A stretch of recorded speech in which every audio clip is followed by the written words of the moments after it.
Hello and welcome to Gadget Guru. Today we're going to be talking about cameras of all sizes, shapes and descriptions, and also 3D cameras. This is what the professionals use to actually turn out 3D. Has it reached cutting edge yet or not? Absolutely. I think it's very interesting. This is what we see. We keep talking about TV as a 3D, maybe a player, a Blu-ray player as a 3D, but the content behind creating that becomes an important element now. Shanu is the person who flew off to Japan to take a look at all of these camcorders. I guess the interesting thing to note is that 3D cameras, semi-professional ones which TV broadcasters like us can use, the price points are actually coming down. They're not that much more expensive than a simple high-definition camera. No, I think that's point number one, that the difference is not that vast. Number two, we'll also be looking at consumer level 3D cameras, video cameras that just the viewers can actually buy and make their own 3D content. If they've got a 3D TV, then that may be a necessary element. But I think the most interesting thing when we're going to explore these cameras is that amazing thing that do you have to change the way you think? Because, you know, we have camera people, we have professionals. You and me. I would actually ask that, and let's just take a look at some of these 3D cameras. Cutting edge of what's happening in the camera world.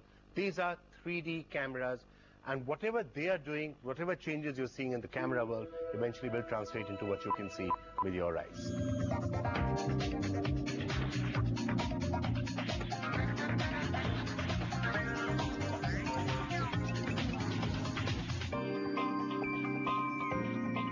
Exactly how you would see me on a 3D camera. This is the Panasonic 3D camera. We showed you exactly this behind glasses at CTech last year, but today we have it in our hands. That's also a testimony to the fact that 3D has evolved so much in the past 1 year. Well, let's take a clean look at what exactly this camera is all about. Panasonic AG3D-A1. That's the complicated name given to this camera. It shoots 3D with its integrated twin lens. This means there are two lenses, one for the left vision and one for the right, that have been put side by side to create the 3D image just like the human eye does. Usually films like Avatar were usually made by rigging two separate lenses side, which is cumbersome. So the integrated twin lens system is new, it's flexible, and it's the first of its kind in the world. To complete the 3D experience, one needs a 3D monitor and 3D glasses, while the images get recorded in a memory card. Well, shooting in 3D is actually fantastic, but you know, it comes with its advantages and disadvantages. And the first disadvantage is that the very fact that it's got two lenses means it requires that much more light. So shooting in low light can be actually quite a pain. Secondly, the range of this camera is only 3 meters to 30 meters. So anything beyond that or below that, you will lose the 3D impact. Another problem we saw was with the fact that you need the extra 3D monitor to really determine what you are shooting, as the LCD only displays blurry images that cannot be corrected with the 3D glasses. But the professional camera gives stunning image quality and also gave flexibility because of its compact size and weight. It didn't feel too different to shoot on this form factor from a regular professional camera. Overall, the image results are great, but just collecting the paraphernalia could be quite a task.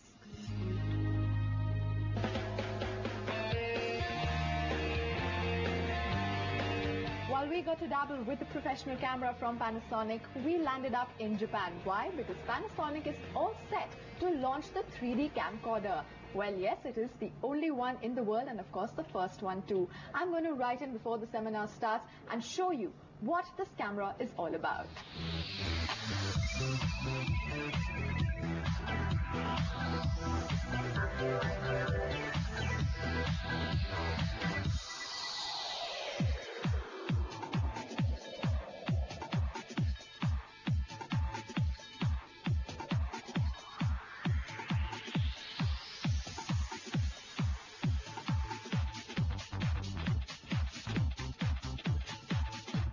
so we've seen it from far, but now I have it hands-on. So what are my first impressions of the Panasonic 3D camcorder?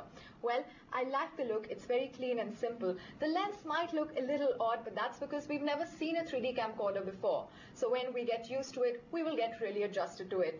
Now, the most important and the interesting bit is that the main body is actually a predecessor of the Panasonic stable. It's the TM700. But of course, the picture quality has been totally enhanced and now it is 3D capable. So I'm going to roll something in 3D and see how it feels.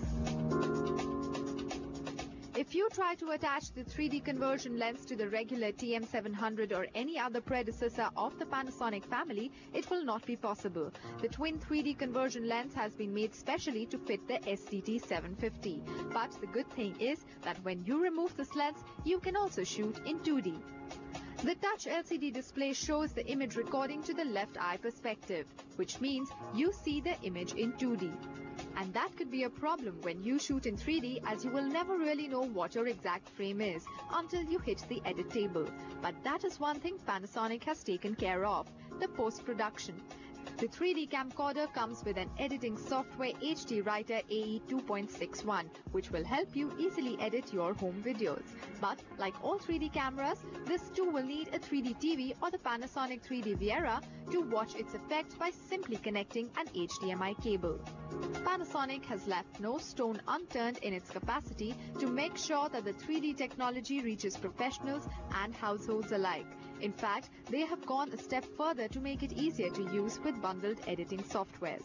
While the world waits to see this holiday season how 3D technology really shapes up, the Panasonic 3D camcorder is all set to release just in time for the test in October at $14,000. At Sapporo, Japan, they left us with a prototype of a 3D still camera lens. Again, a twin lens that will shoot stills in 3D in the future.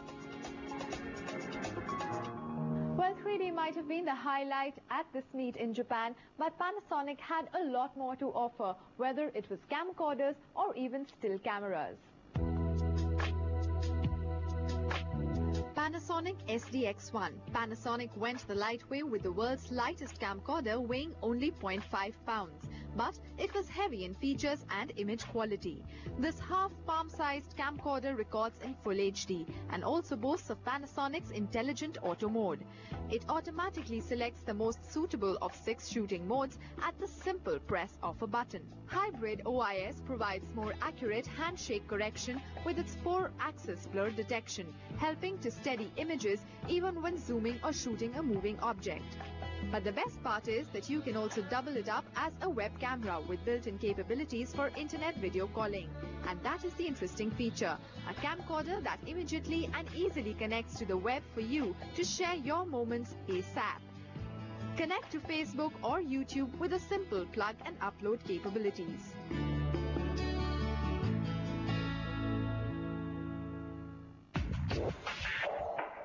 Panasonic went ahead and added the same features, pocket size. You could say they put your moments in your pocket for you to share with the world online.